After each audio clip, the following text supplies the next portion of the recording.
पहला general intelligence reasoning, दूसरा mathematics, ये रहा आपका मैथमेटिक्स, तीसरा आपका जीके और जीए, और चौथा आपका हिंदी और इंग्लिश में से एक सब्जेक्ट आप चूज कर सकते हो। अगर आप एक क्वेश्चन गलत करते हो, एक क्वेश्चन गलत करने पर 0.25 मार्क्स आपके नेगेटिव मार्क्स होंगे। आपको कंप्लीट कोर्स करना है, आपको कोर्स कंप्लीट करना है। जिस बच्चे का हो गया उसकी बहुत अच्छी बात है, जिसका नहीं हुआ उसको कंप्लीट करना है।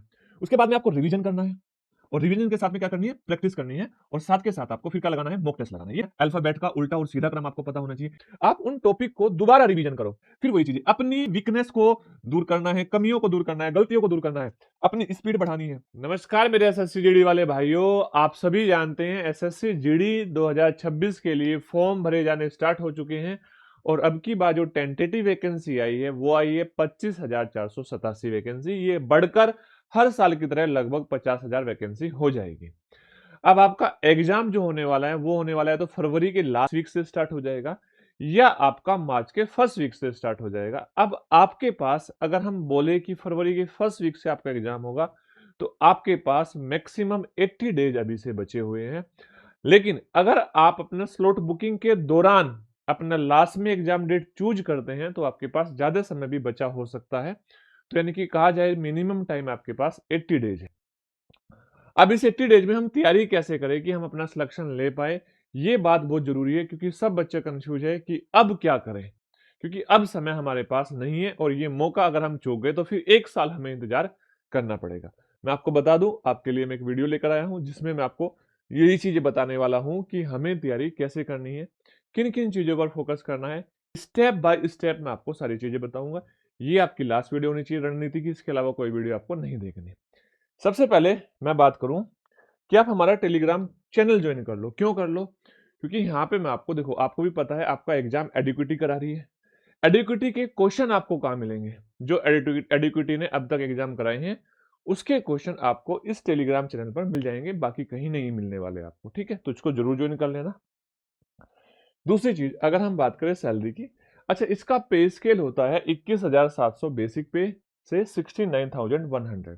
लेकिन पोस्टिंग के बाद जो इसकी सैलरी होती है वो मिनिमम सैलरी 40K प्लस होती है। अच्छा ये 40 से 45 भी होती है, 50 भी होती है, डिपेंड करता है कि आप किस डिपार्टमेंट में हैं, कहाँ आपकी पोस्टिंग है। तो मिनिमम की मैं बात करूं, ये आपकी सैलरी आपको मिलने वाली है। अगर हम यहाँ बात करें एज की, आपके सामने मैंने ये बता दिया, एज के बारे में जरूर जान लो। आपकी 23 साल, 26 साल आपकी ओबीसी की, और 28 साल आपकी एससी एसटी की। अब यहां पर ध्यान से बात को समझना, अगर आप 2 जनवरी 2003 से 1 जनवरी 2008 के बीच आपका डेट ऑफ बर्थ है तो आप जनरल कैटेगरी में फॉर्म भर सकते हो। अगर आपकी डेट ऑफ बर्थ 2 जनवरी 2000 से 1 जनवरी 2008 के बीच में है तो आप ओबीसी से फॉर्म भर सकते हो। अगर आपकी डेट ऑफ बर्थ 2 जनवरी 2000 सॉरी 1998 से 2008 तक के बीच में है तो आप एससी एसटी की कैटेगरी से फॉर्म भर सकते हो। लेकिन अगर आप इसके बाहर हो तो आप फॉर्म नहीं भर पाओगे। दूसरी चीज, यहाँ पे सिलेक्शन की प्रोसेस क्या होती है, आप सभी जानते हैं सीबीटी 1 होता है, कंप्यूटर बेस्ड टेस्ट होता है, उसके बाद में आपका फिजिकल होता है, उसके बाद में आपका मेडिकल होता है, और उसके बाद में आपका मेडिकल के बाद में डॉक्यूमेंट वेरिफिकेशन होती है। एक कट ऑफ तो लगेगी आपकी यहाँ पर, आपकी इस प्री के बाद में, कंप्यूटर बेस्ड टेस्ट के बाद में। दूसरी कट ऑफ लगती है आपकी फिजिकल के बाद में, और जो तीसरी और फाइनल कट ऑफ लगती है वो डॉक्यूमेंट वेरिफिकेशन के बाद में लगती है, मेडिकल और डॉक्यूमेंट वेरिफिकेशन के बाद में। तो ध्यान से बात आप चीजों को समझ लो। अब अगर हम बात करें यहां पर पेपर, पेपर में यहां पे आपके 4 सब्जेक्ट पूछे जाते हैं, और जो 4 सब्जेक्ट होते हैं वो होते हैं आपका पहला जनरल इंटेलिजेंस रीजनिंग, दूसरा मैथमेटिक्स, ये रहा आपका मैथमेटिक्स, तीसरा आपका जीके और जीए, और चौथा आपका हिंदी और इंग्लिश में से एक सब्जेक्ट आप चूज कर सकते हो। डिफरेंट डिफरेंट 13 लैंग्वेज में ये पेपर होता है। अच्छा यहां पर इसमें प्रत्येक सेक्शन में 20 क्वेश्चन पूछे जाते हैं, और एक क्वेश्चन 2 नंबर का होता है, तो यानी कि 40 नंबर प्रत्येक सेक्शन में होते हैं। टोटल 160 नंबर का पेपर होता है, और 80 यहां पर टोटल क्वेश्चन पूछे जाते हैं मेरे भाई, 80 क्वेश्चन पूछे जाते हैं। यहाँ पे जो टोटल टाइम मिलता है आपके पास 60 मिनट का टाइम है, तो यानी कि यहाँ पे आपको बड़ा ध्यान रखना पड़ेगा अपनी स्पीड का, क्योंकि 60 मिनट में आपको 80 क्वेश्चन करने हैं और सही भी करने हैं। यहाँ पर आपकी जो नेगेटिव मार्किंग होती है, अगर आप एक क्वेश्चन गलत करते हो, एक क्वेश्चन गलत करने पर 0.25 मार्क्स आपके नेगेटिव मार्क्स होंगे। अच्छा, ऐसा भी कहा जा सकता है कि यहाँ पर 1/8 की नेगेटिव मार्किंग होती है। डन है बातें, तो यहाँ पे नेगेटिव मार्किंग भी होती है, ये चीज भी आपको समझनी है। अब बात करते हैं आपको डॉक्यूमेंट्स क्या चाहिए। आप 10th पास होने चाहिए, तो आपके पास 10th की मार्कशीट होनी चाहिए। इसके साथ साथ में आप जिस स्टेट से बिलोंग करते हैं उसका डोमिसाइल यानी कि मूल निवास आपके पास होना चाहिए। यहाँ पे आपके पास EWS, OBC या SC/ST जिस कैटेगरी से आप बिलोंग करते हैं उसका सर्टिफिकेट होना चाहिए। ये डॉक्यूमेंट आपके पास कंपलसरी होने चाहिए। आप देख रहे हो जो वैकेंसी है यहाँ पर आपकी वैकेंसी BSF, CSF, CISF और आपकी CRPF, SSB, ITBP और SSF, ये सबकी वैकेंसी टोटल वैकेंसी है 25,487 वैकेंसी। ये बढ़ेगी और पक्का बढ़ेगी। ये वैकेंसी लगभग 50,000 हो जाएगी हर साल की तरह। और ऐसा मैं इसलिए बोल रहा हूँ कि जितनी वैकेंसी CPO की पहले आती थी, अब वैकेंसी उससे ज्यादा आ रही है। और ज्यादा आ रही है तो इसका मतलब GD कांस्टेबल की वैकेंसी की भी ज्यादा जरूरत उनको होगी। अब बात करते हैं अपने टारगेट पर। देखो, जिसके लिए हम वीडियो पर आए, ये जो 75 डेज है, आपके पास कितने दिन है? आपके पास 75 डेज है। इस 75 में आपको क्या क्या करना है? आपको कंप्लीट कोर्स करना है। आपको कोर्स कंप्लीट करना है। जिस बच्चे का हो गया उसकी बहुत अच्छी बात है, जिसका नहीं हुआ उसको कंप्लीट करना है। उसके बाद में आपको रिवीजन करना है, और रिवीजन के साथ में क्या करनी है? प्रैक्टिस करनी है।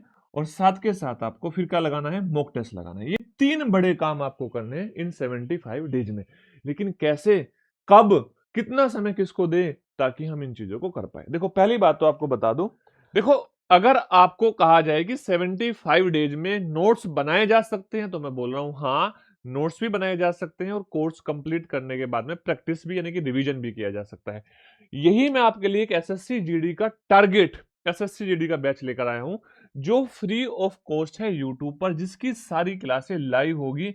और आप अगर इस बैच को फॉलो करके नोट्स बनाते हो, नोट्स बनाने में मैं आपकी ऐसे हेल्प करूंगा, जो क्लास में टीचर पढ़ा रहे होंगे उसकी PDF आपको साथ के साथ मिलती रहेगी। अब उसमें से जो चीजें आपको अच्छी लग रही है, मतलब बहुत सारी चीजें ऐसी होती है जो आप ऑलरेडी जान रहे हो, जो चीजें इंपॉर्टेंट है उसको फटाफट से आप नोट्स बना सकते हो या इनकी फोटोकॉपी निकलवा सकते हो, तो नोट्स आपके तैयार हो जाएंगे। दूसरी चीज ध्यान से रखना है, यहाँ पे आपको सारे सब्जेक्ट मिलेंगे। जैसे मैथ्स आप सभी जानते हैं, मैं आपको मैथ्स पढ़ा रहा हूँ। यहाँ पे राकेश सर आपको रीजनिंग पढ़ा रहे होंगे, पदम सर आपको GK पढ़ा रहे होंगे, ठीक है। और आपके भूपिंदर सर आपको हिंदी पढ़ा रहे होंगे, और अभिषेक सर यहाँ पर आपको क्या पढ़ा रहे होंगे? इंग्लिश पढ़ा रहे होंगे। यानी कि हिंदी और इंग्लिश की आपके पास चॉइस होती है। तो बहुत सारे बच्चे हिंदी सब्जेक्ट चूज करते हैं, बहुत सारे बच्चे इंग्लिश सब्जेक्ट चूज करते हैं। तो इस बैच में आपको फ्री ऑफ कॉस्ट सारी चीजें मिलने वाली है, ठीक है। अब एक बात और सुन लो, बहुत सारे बच्चे ऐसे होते हैं जिन्होंने ऑलरेडी पढ़ रखा है, तो उसके लिए भी मैं एक चीज लेकर आया हूं। यहाँ पे आप देखोगे, आप जैसे यूट्यूब चैनल में जाओगे और प्लेलिस्ट में जाओगे, तो प्लेलिस्ट में आपको एक तो कंप्लीट मैथमेटिक्स का कोर्स आपको मिल रहा होगा, जो आधे से ज्यादा कंप्लीट हो चुका है। इसके साथ साथ में एक गोल्डन कंसेप्ट की सीरीज मिल रही होगी, यानी कि वो कंसेप्ट जो पेपर में सबसे ज्यादा पूछे जाते हैं, बार बार पूछे जाते हैं, वो 100 कंसेप्ट आपको कराए जा रहे होंगे। यानी कि आपके लिए ये चीज आपके लिए एक रामबाण साबित हो सकती है, सीधा सीधा आपके पेपर में क्वेश्चन छप जाएंगे। तो हमारे इसके लिए आपको टेलीग्राम जरूर ज्वाइन कर लेना है, क्योंकि वहां पे आपको इनकी PDF मिलेगी, क्लासों के लिंक मिलेंगे और टाइम का शेड्यूल मिलेगा। तो हमारा जो टेलीग्राम है वो भी आपका स्मार्ट विंग्स के नाम से है, तो उसको ज्वाइन जरूर कर लेना, ठीक है। चलो आगे बढ़ते हैं। आपके पास 45 डेज आपके पास है, और ये 45 डेज जो है ना, ये 45 डेज आपको अपने फर्स्ट 45 डेज अपना सिलेबस कंप्लीट करने में लगा देने चाहिए। टोटल 75 दिन में से 45 डेज को आपको पूरा का पूरा सारे सब्जेक्ट का सिलेबस आपको कंप्लीट करना है। चाहे वो मैथ्स हो, चाहे वो रीजनिंग हो, आपका GK हो, हिंदी हो या इंग्लिश हो, बहुत बड़ा सिलेबस नहीं है। 45 डेज में अगर आप मेहनत करोगे, लगातार पढ़ोगे, तो ये हो सकता है बहुत बड़ा अचीवमेंट आपके लिए नहीं है।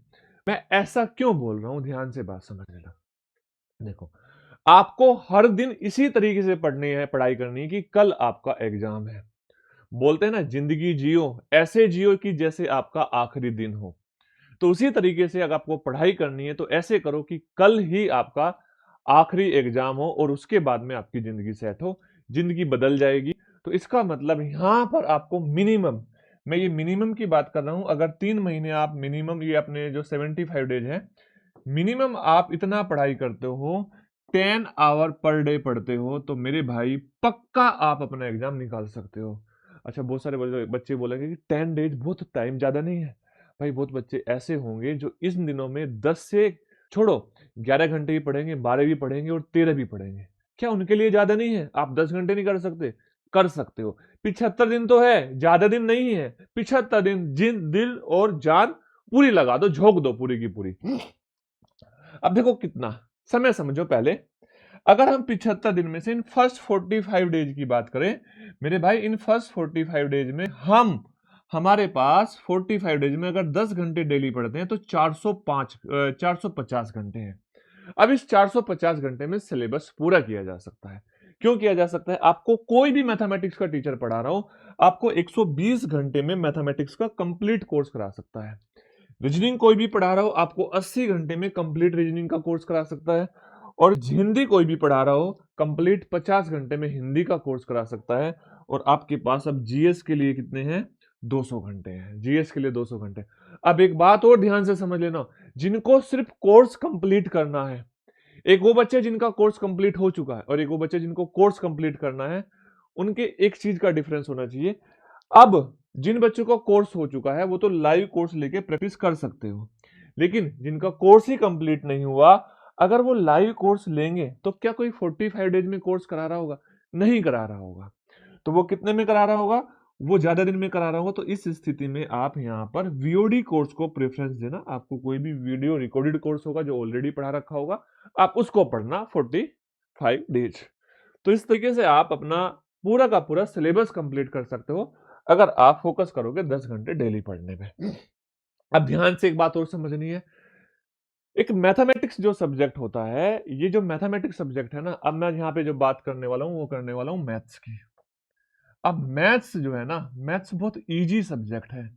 मैथ्स एक ऐसा सब्जेक्ट है जिसमें 100% स्कोर आता है, लेकिन 100% स्कोर हम नहीं कर पाते क्योंकि हमारे कुछ टॉपिक बहुत कमजोर होते हैं, कुछ टॉपिक बहुत वीक होते हैं। जैसे हमारी कैलकुलेशन वीक होती है, और कैलकुलेशन वीक होने की वजह से हम विद इन टाइम मैथमेटिक्स के क्वेश्चन ही नहीं सोल्व कर पाते। तो बताओ पेपर में पूरे नंबर कैसे आएंगे? और आपको पहला टारगेट आपका होना चाहिए, डेली डेली 10 से 15 मिनट आपको कैलकुलेशन पे खर्च करने हैं अपने, डेली 10 से 15 मिनट। इन 10-15 मिनट में आपको किन चीजों का ध्यान रखना है? आपको 1 से 25 तक के टेबल याद हो, आपको 1 से 50 तक के स्क्वायर याद हो, आपको 1 से 30 तक के क्यूब याद हो, आपको यूनिट डिजिट निकालना आता हो, आपको डिजिटल सम की प्रैक्टिस हो, आपको बोर्ड मास आता हो, आपको यहां पर कैलकुलेशन की कुछ ट्रिक आपको पता हो, डिविजिबिलिटी रूल आपको पता हो, ये सारी चीजें आपको पता होगी, तो पक्का मैथमेटिक्स में आपका समय बचना स्टार्ट हो जाएगा। क्यों? क्योंकि हम सबसे ज्यादा समय क्वेश्चन को सोल्व करते टाइम अपनी कैलकुलेशन को देते हैं। अब दूसरी चीज, यहां पे आपको रीजनिंग में कुछ चीजों को फोकस करना पड़ेगा, क्योंकि रीजनिंग भी एक ऐसा सब्जेक्ट है जो आपको 100% नंबर दिला सकता है। ये दो सब्जेक्ट ऐसे हैं जो आपका 50% मार्क्स के आते हैं, यानी कि 80 मार्क्स के आते हैं। और बहुत सारे बच्चे ऐसे होते हैं जिनकी 80 में से 80 नंबर यहाँ पे आए हुए होते हैं। और कुछ तो ऐसे स्टेट है जिनमें कट ऑफ ही 80 जाती है, कट ऑफ ही 80 जाती है। कुछ ऐसी कैटेगरी है जिसमें कट ऑफ ही 80 जाती है। तो ये दो सब्जेक्ट ऐसे हैं, आपको यहां पर कुछ चीजों को समझना होगा। रीजनिंग में कुछ बेसिक पे फोकस करना पड़ेगा ताकि आप विद इन टाइम कर पाओ, क्योंकि समय आपके पास कम है। क्या करना है? अल्फाबेट का उल्टा और सीधा क्रम आपको पता होना चाहिए। स्क्वायर क्यूब मैथमेटिक्स के लिए भी जरूरी है, रीजनिंग के लिए भी क्यों जरूरी है? तो क्योंकि रीजनिंग में जब आपकी सीरीज स्टार्ट होगी तो उसमें स्क्वायर की सीरीज भी आ सकती है, क्यूब की सीरीज भी आ सकती है। आपके यहाँ पर बहुत जगह स्क्वायर क्यूब का यूज होगा। आपकी प्लस की सीरीज आ सकती है, माइनस की आ सकती है, मल्टीप्लाई की आ सकती है, डिवाइड की आ सकती है। सीरीज पर आपको फोकस करना पड़ेगा। फिगर काउंटिंग का क्वेश्चन आता ही आता है।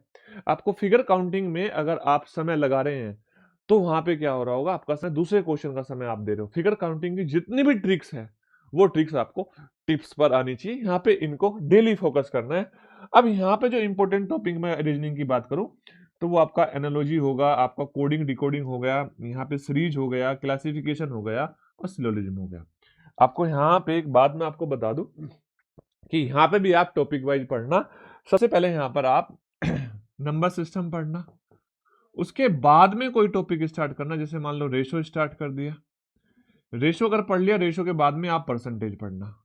ऐसा मत करना कि आप यहाँ पे पहले टाइम एंड वर्क पढ़ना स्टार्ट कर दो। अरे भाई, आपको रेशो नहीं आता तो टाइम एंड वर्क कैसे कर पाओगे?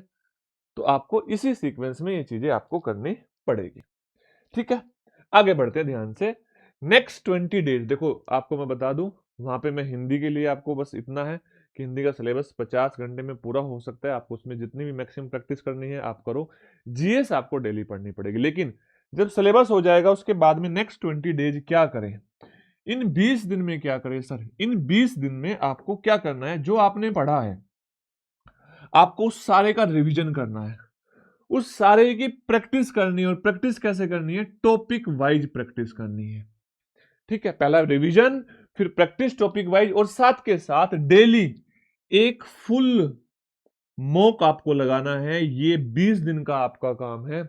और इन 20 दिन में आपको क्या क्या समझना है? आपको ये समझना है कि आपके जो मिस्टेक है, जो आप गलतियां कर रहे हो, वो गलतियां में सुधार हो रहा हो। मान लो अगर किसी टाइप का क्वेश्चन आपने या तो छोड़ दिया या आपने गलत कर दिया, तो नेक्स्ट मॉक में उस टाइप का क्वेश्चन अगर आ जाए, ना तो वो छोड़ना है और ना वो गलत करना है।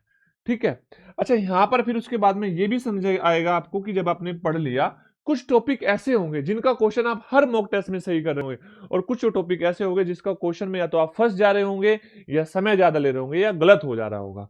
आप उन टॉपिक को दोबारा रिवीजन करो, उसका ज्यादा बार रिवीजन करो। और तीसरी चीज, आप यहां पर अपनी स्पीड पे वर्क करो। स्पीड का मतलब कि आपके पास 60 मिनट है, आप 60 मिनट में पूरा पेपर अटेम्प्ट करो। 60 मिनट में पूरे के पूरे 80 क्वेश्चन अटेम्प्ट करने हैं। तो आपको अपनी स्पीड का भी ध्यान रखना पड़ेगा, और स्पीड के साथ साथ में आपको एक्यूरेसी, यानी कि आप सही कर रहे हो। ये 20 दिन में आपको बस इतना ही करना है। तो टोटल कितने दिन हो गए? 65 डेज आपके पास हो गए। और सुनो ध्यान से, जिस बच्चे ने सिलेबस कंप्लीट कर रखा है वो पहले 45 डेज में इस काम को करना, और उसके बाद में जो थर्ड काम बता रहा हूं वो सारा का सारा 35 डेज उसको वो करना होगा। ध्यान से देखो, अब आपके पास बचे लास्ट 10 डेज। अब इस 10 डेज में हम क्या करें सर? क्या रिलैक्स हो जाए, रिवीजन करें? नहीं, आपने सिलेबस कंप्लीट कर लिया, रिवीजन कर लिया, अपनी गलतियों में सुधार कर लिया, अब क्या करें? अब यहाँ पे आप अपनी स्पीड पे और एक्यूरेसी पे ही काम करो। और यहाँ पे पूरे दिन में मिनिमम 3 मॉक टेस्ट दो, minimum 3 full length mock test दो। और इस टाइम आपको किसी की वीडियो पे फोकस नहीं करना, मैराथन पे फोकस नहीं करना, फोकस करना है किस पे? 3 आपके फुल लेंथ मॉक टेस्ट पे। एक आप मॉर्निंग में दे सकते हो, एक आप आफ्टरनून में दे सकते हो, और एक मॉक टेस्ट देख सकते हो आप इवनिंग में। फोकस किन चीजों पे करना है? फिर वही चीजें, अपनी वीकनेस को दूर करना है, कमियों को दूर करना है, गलतियों को दूर करना है, अपनी स्पीड बढ़ानी है। यानी कि अगर आप यहां पे इतनी स्पीड पे पहुंच जाओ कि 50 मिनट में आप 80 क्वेश्चन अटेम्प्ट कर पाओ। अब आप बोलोगे सर पेपर में तो 60 मिनट मिलती है। भाई पेपर में 60 मिनट मिलती है, लेकिन इस बात को भी तो याद रखो, पेपर में सारे क्वेश्चन नए होते हैं लगभग। यहां ज्यादातर क्वेश्चन वो मिल रहे होंगे जो आपने पहले मॉक टेस्ट में दे लिए, जो आपको क्लासों में करा दिए गए, क्योंकि क्लासों में तो पीवाईक्यू कराया जाएगा। तो आप इसको 50 मिनट में करने की फोकस करना, स्पीड बढ़ाना, और साथ के साथ किस पर फोकस करना? अपनी एक्यूरेसी पर फोकस करना। अगर आप इस तरीके से आप 75 दिन पढ़ लिए, तो एक नौकरी आपकी 100% पक्की होगी। आपको कोई नहीं रोक सकता सिलेक्शन लेने से। क्यों? क्योंकि ये आपके 75 दिन मान लो जिंदगी के वो दिन है, अगर इन 75 दिनों में मैंने सिर्फ पढ़ाई को फोकस किया तो मेरी जिंदगी बदल सकती है। No WhatsApp, no Facebook, no Instagram, no Snapchat, no कोई क्रिकेट गेम, कुछ नहीं। फोकस करना है पढ़ाई पर और फिजिकल पर। तो ध्यान रखना, इस बार कसम खा लो कि इस बार एग्जाम निकालना है और सिलेक्शन लेना है। तो उम्मीद करता हूं चीजें आपके दिमाग में आई होगी। मिलते हैं नेक्स्ट बेहतरीन ऐसे ही एक इंफॉर्मेटिव वीडियो के साथ। जय हिंद, जय भारत।